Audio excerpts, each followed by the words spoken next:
শুধু নয়, পুলিশের শুধু নাটক। 1 ঘন্টাও ঠিক করে কথা বলিনি, তারপরে শুধু বসিয়ে রেখেছে। বারবার তার সুপ্রিয়রদের ফোন আসছে, এদিকে ওদিকে যাচ্ছে। মানে টোটালি একটা নাটক চক্র যেটা দেখা যায়, সেটাই আজকে আমরা দেখতে পারলাম। বারবার বলছি কি ইচ্ছা আছে বলুন, যদি আপনি চাইছেন এখানে বসে যাই তাহলে একটা ঘর দিয়ে দিন, এখানে শুয়ে পড়ি। তাও করছে না, শুধু বসিয়ে রেখেছে। কোনো কথা নেই, কিছু বলার নেই, শুধু নাটক। কি জিজ্ঞেস করলো? মেন কথাটা যেটা বলছি সে তো লিখছেই না। আমি বললাম 2023 সালে সোমনাথ শ্যাম 50 লাখ টাকা চেয়েছিল, 50 লাখ টাকা দিয়ে দাও, তুমি এটা রেখে নাও, সেটা নোট করছে না। বারবার ঘুরিয়ে ফিরিয়ে এদিকে ওদিকে করছে, যেটা না শোনার সেটা শুনছে।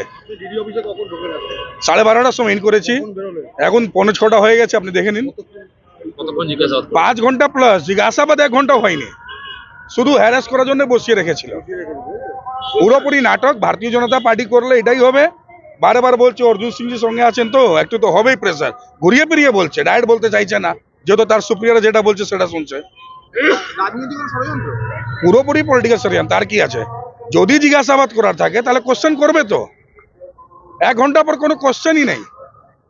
এসিপি সাহেব ছিলেন লিগাল, উনি 1 ঘন্টা পরেই বেরিয়ে গেছেন, তারপরে চুপচাপ বসে আছি। কোনো তথ্য নেই দাদা, টোটালি নাটক আছে। বারবার আমরা একটা কথা বলছি কি পিপিপি মডেলে টেন্ডার হয়েছে, সেখানে এফআইআর করার কোনো রাইট নেই। যদি কোনো অভিযোগ থাকে সে আমার সঙ্গে কথা বলতে পারতো, সিভিল কোর্টে যেত, সেটাও করেনি। শুধু এটা পুরো নাটক চক্র, যে কিভাবে ভাসানো যায়। বলছে পৌরসভা পাঠামলে রাখা আছে, আপনি নিজে দেখেছেন। আমি তো ইউজ করছি না, ইয়া কাউ লোককে বিক্রি করিনি আমি। তারপরে কিসের জন্য কেস? এটা টোটালি নাটক, আর কিছুই নেই। সে তো বলবেই। আমাকে বলছে কি আমি যে কোশ্চেনগুলো বলেছিলাম সেটা আপনি আমাকে ফুলফিল করতে পারেননি অ্যান্সার। আপনি যদি স্যাটিসফাই না, আপনার ব্যাপার। 1 ঘন্টার মধ্যেই তো শেষ হয়ে গেল। ওরা ভাবছে রেকর্ডিং করে রাখবো, পরে হাইকোর্টে শোনাবো। আমি তার মধ্যেই বলছি কি 1 ঘন্টায় তো আপনারা কোশ্চেন করেছেন, তারপরে তো বসিয়ে রেখেছেন। কোনো কথাবার্তা নেই, কিছু নেই, পুরো নাটক।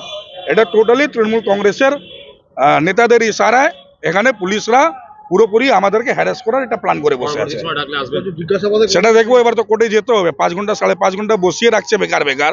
কালকে রিপাবলিক ডে কালকে কোন জায়গায় কিভাবে কি প্রোগ্রাম হবে কোনো প্ল্যানিং করতে পারলাম না, এখানেই বসে রইলাম। তো এটা তো আমাদের রিপাবলিক ডে কেও কোনো না কোনো দিক থেকে অপমান করা হচ্ছে। আমাদেরকে ভয় দেখিয়ে এরা ক্ষমতায় টিকে থাকবে, কিন্তু এরা মূর্খ আছে। 2006 সালে পশ্চিমবাংলা আর যাই হোক, 2026 সালে আর যাই হোক, মমতা ব্যানার্জি ক্ষমতায় থাকবে না, এটা নিশ্চিত আছে।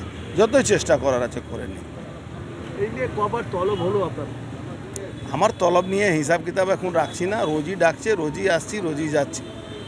আমি একটা জিনিস মনে করি কি, পশ্চিমবাংলা রাজনীতি হচ্ছে না, পশ্চিমবাংলা ওই পুলিশ আর গুন্ডাদেরকে দিয়ে ক্ষমতায় থাকার একটা চেষ্টা চলছে।